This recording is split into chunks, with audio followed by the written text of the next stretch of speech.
tengo el gusto de presentar a un escritor, periodista. Le tocó la changa de ser ex vicecanciller en la República de Ecuador. Sí, bueno, a Quinto Lucas es al quien le estamos dando la bienvenida aquí a De Fogón en Fogón, aquí por Radiográfica FM 89.3 de Buenos Aires. ¿Qué tal, Quinto? Muy, pero muy buenas tardes. Andrés Correa te saluda. Un saludo fraterno, Andrés, un gustazo estar conversando contigo y con los amigos y amigas de Fogón en Fogón. Bueno, un poco en este caso, y antes de meternos en el libro, sí, que tenés ahí, que estás presentando, sí, lanzando de alguna manera, ¿cuántos libros llevas escrito, Quinto? ¿Los contaste? Este libro no es escrito por mí, ¿no? Es más una compilación. Claro. Tiene un trabajo ahí de edición, un trabajo de prólogo, pero escrito por mí 25 más o menos en distintos géneros. Claro. Ahí está. Y además haces otras cosas. Bueno, o sea, ahora últimamente estaba muy dedicado a escribir literatura, tengo una novela que estoy terminando, hacía poco había terminado una novela, cuentos, poesía, y había decidido no escribir mucho sobre política. Escribo sobre política en las redes, termino diciendo, porque es imposible no decir cosas con lo que sucede en el mundo, con lo que sucede en América Latina y con lo que sucede en el Ecuador, obviamente, ¿no? Y en Uruguay también, y en todos, y en Argentina, ni hablar, y en Argentina. Pero bueno, escribo mucho en las redes, pero dejé de hacer análisis político y eso. Ahora este libro fue un poco una cuestión de que yo digo que los gobiernos progresistas de América Latina construyeron un relato, como dice Harari, que ahora se utiliza mucho, un nuevo relato, una nueva narrativa, pero no está de alguna forma compilada. Son gobiernos distintos, fueron gobiernos distintos. Lula es una cosa, Pepe es otra cosa, Venezuela es otra historia, el Ecuador es otra historia, Colombia ahora construye su propia narrativa, México lo ha hecho, pero es importante ir juntando esos relatos para construir un nuevo relato desde América Latina, un relato emancipatorio. Si nosotros vemos en la historia de América Latina, fueron distintos momentos en que la izquierda, el progresismo, construyó relatos de emancipación. En las primeras décadas del siglo, los partidos socialistas, comunistas, después en la década del 60 las guerrillas, construyeron un nuevo relato que tuvo una repercusión y tuvo una repercusión en el mundo. Los gobiernos progresistas construyeron un relato también, y es importante recopilarlo, porque si no, es muy fácil lo que se hace ahora a veces de determinados medios de comunicación, inclusive en la academia, decir, sí, pero el gobierno de es una dictadura, el otro es un populismo, el otro es no sé qué, y entonces lo que se hace es asumir el relato, o sea, la narrativa de la derecha. Entonces yo dije, voy a compilar los discursos de Rafael Correa, porque ahí hay un relato político, ideológico, más allá de los puentes, las carreteras, las hidroeléctricas, bueno, todo lo que se hizo concretamente, y que a muchos dicen, bueno, sí se hizo mucho, pero fue un gobierno desarrollista, o es una modernización. Sí, pero atrás también hay un relato que hay que discutirlo. Puede ser que que mucha gente no esté de acuerdo y otra tanta sí, pero discutamos sobre fuentes concretas, no sobre suposiciones. Rafael Correa y la Revolución Ciudadana, cambio de época. Así lo titulaste. Así lo titulaste y tiene discursos de Rafael Correa. Sí, Rafael Correa decía que se vivía un cambio de época en esa época, esos años del progresismo, en que hubo más gobiernos progresistas, y que además no solo estuvieron esos gobiernos, sino que actuaban en conjunto, teniendo a veces diferencias de miradas en lo económico, inclusive en lo político, pero actuaban en conjunto. Había una idea de construir una integración. Y ahí yo veo en Correa que se jugó mucho por la integración, como se jugó Chávez, obviamente, que fue tal vez el que más se jugó por la integración, pero se jugó mucho por la integración, y yo como creo que la integración fue uno de los elementos de liberación más importantes que pusieron sobre la mesa los gobiernos progresistas, que no se había puesto tanto antes, en lo concreto, porque digo, en el discurso, en la teoría, en los sueños, lo tuvimos siempre, pero en lo concreto, ahí faltó, pero se concretaron muchas cosas. UNASUR fue un caso importantísimo. Entonces yo lo que hice fue empezar a compilar los discursos de Correa, y le hice una edición, porque los discursos están hechos para hacerlos al público, y ahí tiene la impronta del orador, un orador como Correa, que pone cosas, que dice cosas. Bueno, eso podría haber sido trasladado al papel, pero lo mejor y lo que yo opté fue por sí recoger ese testimonio textual, pero transformarlo en una especie de crónica que voy marcando en el tiempo, a partir del primer discurso de posesión, como una especie de crónica, y obviamente sin cambiar nada, editarlo en su forma, cortarle algunas cosas, pero lo que está ahí es textual. Dije, tengo que hacerlo para un lector general, no es solo para un académico, sino un lector general que lea mejor, que lo sienta como un cuento, como una narración, ¿no? Entonces eso fue lo que me puse a hacer. Son 44 discursos, muchos quedaron afuera, porque si no hubiera sido es un libro de 420 páginas, podría haber sido un libro de 1000 páginas. Claro. Después había discursos que eran muy de barricada, y ese no era el cometido del libro, sino mostrar de que había sí un análisis político e ideológico atrás de todo lo que se podía hacer en cuanto a gestión. Y este libro aparece en un año electoral en Ecuador. Sí, la verdad que el libro tendría que haber salido antes, y yo me demoré un poco, tal vez por esa cuestión que decía de que creo que me siento mejor, más contento, en una época como esta, escribiendo ficción, que no quiere decir que la ficción se separe tanto de la realidad, ¿no? Porque la ficción golpea también mucho desde lo que es la realidad, pero bueno, sigue siendo ficción.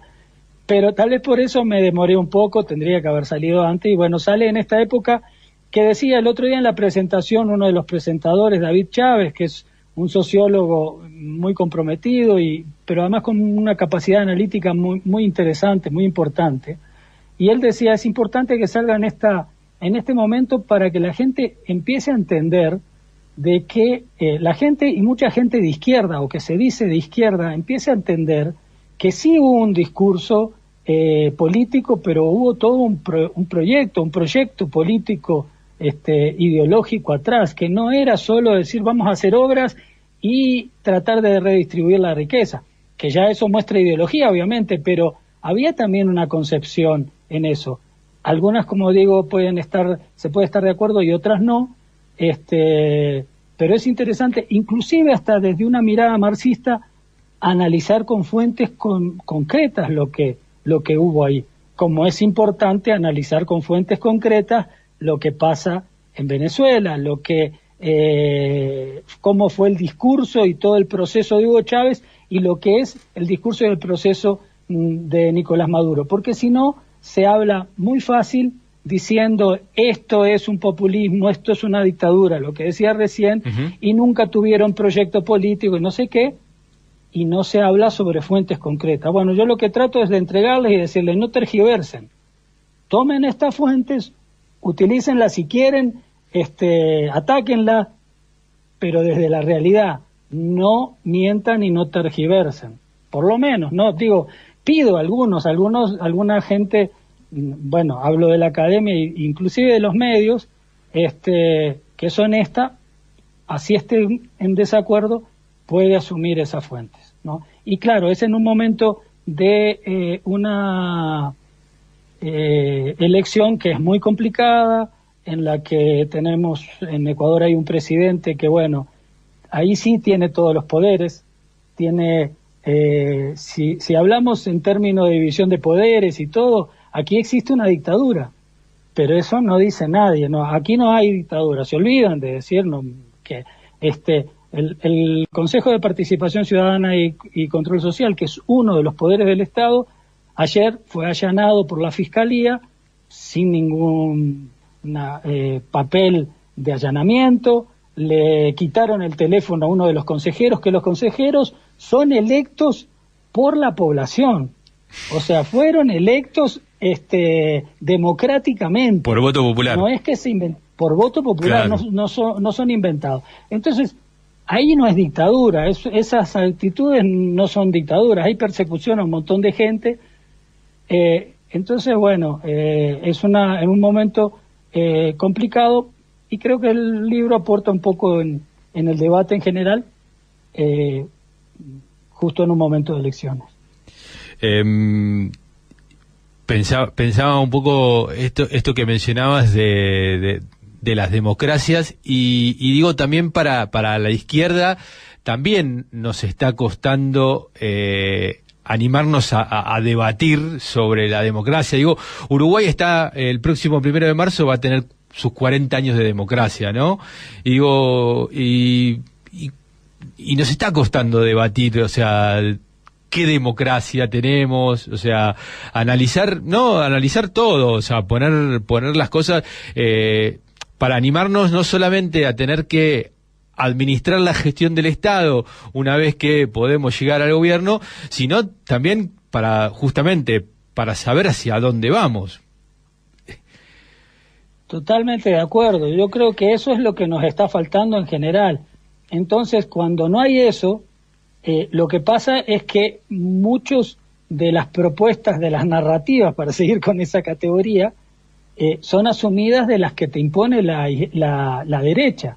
La derecha tiene una narrativa muy concreta. La supuesta ultraderecha, porque finalmente casi toda la derecha termina siendo ultra siempre, porque si vos vas a España, por ejemplo, Vox es ultraderecha, pero el PP también. Claro. Entonces, algunos quieren limpiarse y decir, no, finalmente el discurso que te imponen, la narrativa lo asumen los grandes medios de comunicación. Lo jodido es que la izquierda lo asuma. La izquierda en otros tiempos no asumía el discurso de la derecha porque sí, cuestionaba la democracia, la defendía cuando había que defenderla y bueno, yo no digo de estar ni en contra ni a favor, pero es lo que tú dices.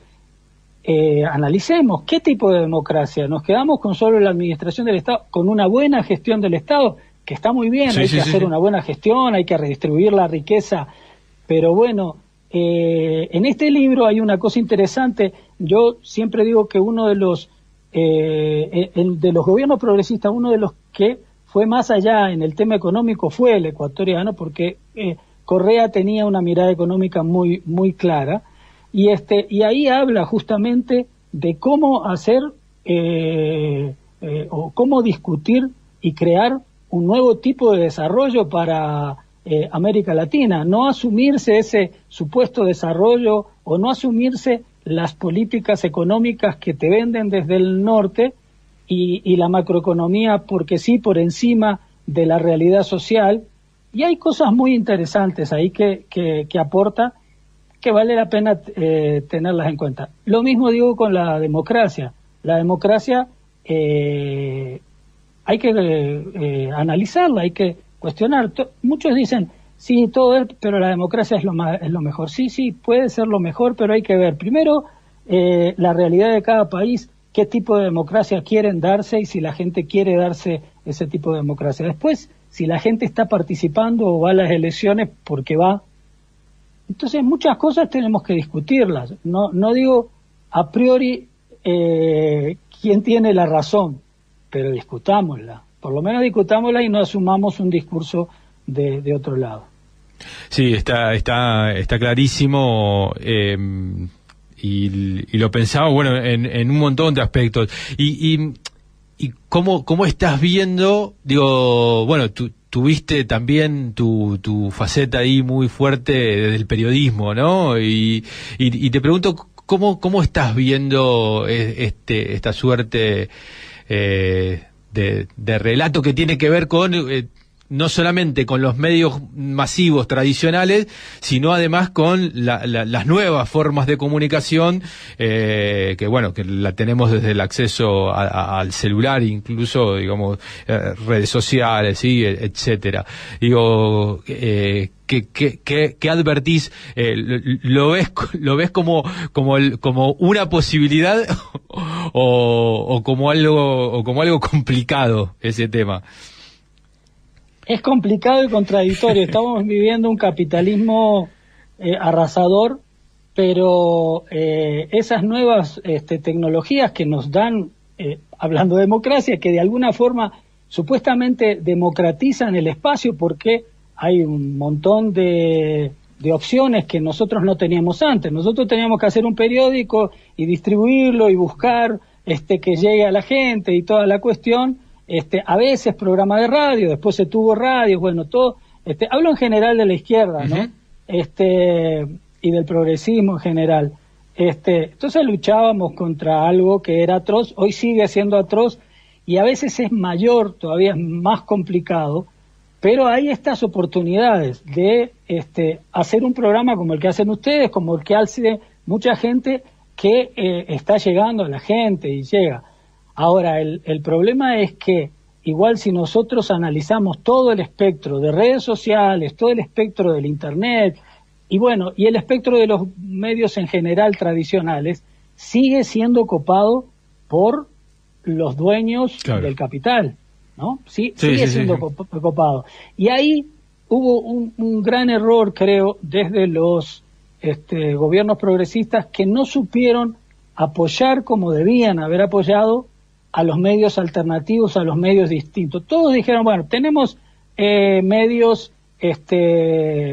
públicos, los medios públicos ya son la otra voz, son la voz, digamos, contra la hegemonía de los grandes medios. Interesante, muy bueno, es importantísimo. Los medios públicos un día se terminan porque viene un gobierno de derecha, viene Milei, por ejemplo, y te rompe todo y te dice, bueno, ya no tienes medios públicos. Entonces, claro, hay ese error de creer que siempre vas a ganar las elecciones, que siempre. En cambio, los medios alternativos están ahí, dando la lucha siempre, dando la lucha cuando sos gobierno, cuando no sos, cuando lo que sea. Y ahora se construyeron muchos programas así que veo que son súper interesantes, pero claro, estamos en un momento de algo que todo es tan superfluo en el Internet. Hay tanta información, tanta cosa, y parece que no hay nada, porque vos ves, la gente está ultra desinformada. Entonces, hasta para eso hay que ver cómo llego a este programa, cómo llego a este portal digital, no sé qué. Es difícil. Y ves las contradicciones, por ejemplo. Yo, mis libros vendo en Amazon, ¿no? Uh-huh. Amazon es una contradicción, porque bueno, el dueño es uno de los más ricos del mundo, sin embargo... Bueno, ahí los tuviste a los tres juntos, ¿no? Al dueño de Facebook, al dueño de la red X y al dueño de Amazon en la asunción de Trump. Claro. Entonces yo me reía porque decía, bueno, pero por ejemplo este libro de Cambio de Época, si no estuviese en Amazon... Claro. En todo el mundo no llegaba. Exacto. Por lo tanto, no hablo de la academia, no hablo de los medios, sino solo de los migrantes ecuatorianos. No accederían porque llevar el libro desde acá a allá, a Estados Unidos, a España, a Italia, uh-huh, es imposible, sale carísimo por todo el envío. Entonces es esa contradicción. Lo mismo pasa con los libros ya sobre ficción, que a veces llego en Amazon y no tendría otras formas de llegar, ¿no? Porque también las editoriales se transformaron en una estructura del capital determinado que llegan a determinada, pero son casi monopolios. Entonces hay muchas cosas que son contradictorias porque te abre posibilidades, pero también está concentrando el poder y está concentrando el capital a partir de una supuesta democratización de todo. Lo mismo son las redes. Entonces es duro, es un momento complicado porque además el mundo actual es complicado y porque vivimos una guerra mundial que parece que no se vislumbra, ¿no? Por la hegemonía mundial. Obviamente que siempre será mejor que exista un mundo multipolar, de que exista un mundo unipolar, marcado por Estados Unidos, pero no deja de ser una contienda por la hegemonía mundial, del comercio, de todo, que hay que tenerla en cuenta, ¿no? Sí, y donde adquiere mucho más peso quizás con respecto a no sé, a 40, 50 años atrás, mucho más peso las corporaciones que los estados nacionales, ¿no? También. Claro, es increíble. Y estas corporaciones, justamente, que son ya las redes sociales o todas estas grandes corporaciones de las nuevas tecnologías, son mucho más monstruosas que inclusive las transnacionales antiguas, claro, más monstruosas en lo que concentran, ¿no? Entonces todo es tan contradictorio porque es eso, a partir de una supuesta democratización y ampliación, concentran el capital de una manera increíble. Pero es el mundo de las contradicciones. Yo me acuerdo lo que decía Eduardo Galeano, del mundo al revés. Es ese mundo tan increíble que, por ejemplo, hasta para hablar de libertad, ahora, ¿quiénes asumen la palabra libertad? Son los fascistas. Los fascistas te hablan de libertad. Entonces, la izquierda asume a veces relatos metidos por la derecha de democracia, de libertad, y los que te están imponiendo el relato son los fascistas. Te hablan de democracia, te hablan de libertad. ¿Cuál libertad? ¿Cuál democracia? ¿No? Entonces, eso, obviamente, bueno, es el mundo que vivimos, ¿no? Ya desvaríe un poco. No, pero queda claro. En Uruguay nosotros hicimos mucho hincapié en cómo se aprobó una nueva ley de medios que está atada a los intereses de las 4 familias dueños de los medios en el Uruguay, y que se termina, o sea, aprobando en un parlamento sin discusión parlamentaria, porque se aprobó con esta forma de express, de grave y urgente. Por lo tanto no pasó por ninguna comisión y se terminó aprobando ni más ni menos que una ley de medios. O sea, la ley que es justamente para dialogar, o sea, para permitir la pluralidad de voces, etcétera, etcétera, se aprobó sin discusión. Complejo todo, y bueno, un poco lo que vos decías también con esta comparación de qué es dictadura, ¿no? O sea, y quién marca lo que es la dictadura, quién marca lo que es la democracia.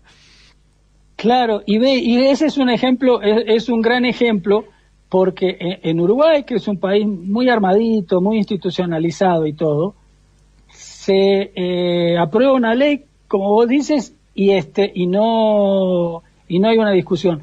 En Ecuador, cuando se hizo la ley de comunicación, en la época de la Revolución Ciudadana, hubo un debate pero brutal en todos los medios, en el Parlamento, teniendo mayoría parlamentaria. Uh-huh. La Revolución Ciudadana, igual se dio un debate brutal, hubo cambios, inclusive bajando, tratando de congraciarse con todos y todo, pero fue el amplio debate. Parecía, no sé, cuál comuna, pero alguna comuna parecía, que todo el mundo hablaba y todo el mundo, me pareció lindísimo, eso estuvo muy, muy bueno. Al final salió algo interesante que finalmente era teniendo en cuenta las grandes mayorías y no solo las grandes mayorías desde los medios alternativos y todo, sino las grandes mayorías que escuchan la radio, que escuchan digamos, para utilizar el consumidor de medios que tiene un derecho a decir, bueno, acá en los grandes medios me dicen esto,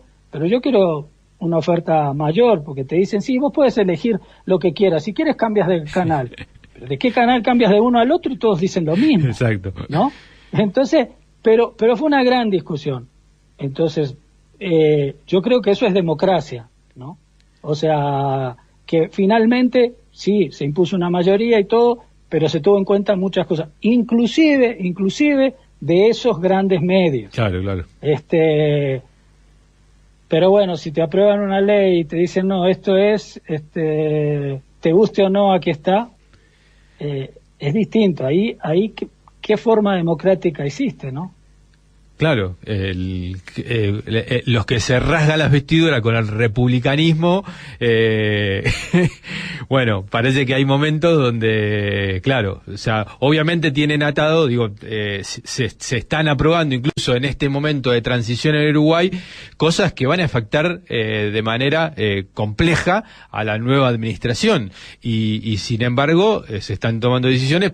Por ejemplo, con este famoso, digamos, de dónde va a sacar el agua Montevideo, sí, y bueno, un proyecto bastante complicado que el gobierno trata de, de que salga desde el empresariado y no desde una propuesta que tiene OCE. Claro, es lo terrible, porque lo que buscan es privatizar y privatizan de distintas formas, ¿no? Exacto. Y bueno, también privatizan el discurso, ¿no? Por eso es bueno tener en cuenta los discursos. Entonces, eso es lo que busca y dejarle un hueco al próximo gobierno para que quede con las manos atadas. Entonces, eso es democracia, está por asumir un nuevo gobierno. Tiene una postura determinada y un plan de gobierno que se lo dio al país y el país lo votó, ¿no? Les guste o no, lo votó. Entonces, vas a salir en un mes y les estás dejando un hueco. Claro. ¿Qué democracia es esa? Y además, cuando hablamos de el tema de no discutir, por ejemplo, una ley, a mí me acuerda que el Uruguay tuvo parlamentos que por lo menos había gente que marcaba. En una época que no había redes sociales, y que los grandes medios estaban con determinados intereses, pero hubo gente que marcaba la cancha en ese parlamento. Selmar, Wilson, Gutiérrez Ruiz, bueno, por algo los mataron, pero en todo caso, digo, marcaron y después en los parlamentos cuando estaba Sanguinetti, después de la dictadura y todo, hubo gente que marcó la cancha. Y bueno, perdían en la votación, pero dejaban marcado una pelea ahí, ¿no? Ahora qué fácil que te hacen botas desde ahí y no te dejan ni hablar. Claro. Entonces es complejo. Y peor que te dejen un hueco a un gobierno que va a asumir y que tiene sus propuestas y cómo va a llevar adelante esas propuestas, ¿no? Está clarísimo, Quinto. No nos queda más tiempo. Te agradecemos muchísimo la participación, pero no va a faltar oportunidad para que nos sigamos encontrando. Bueno, no, un gustazo para mí estar hablando con ustedes y siempre, bueno, nos encontramos en Montevideo justo en las elecciones. Ahí está. Una posibilidad que sí tiene el pueblo ecuatoriano, ¿no? De votar fuera de fronteras, no como en Uruguay. No como el Uruguay. Seguimos siendo, ve qué democracia, ¿no? Pero nosotros no podemos votar. Parece que no hemos hecho nada en el país. Pero bueno, así es la realidad. Un abrazo grande y bueno, un saludo a todos los amigos y amigas que estaban escuchando. Abrazo, Quinto. Pasó Quinto Lucas.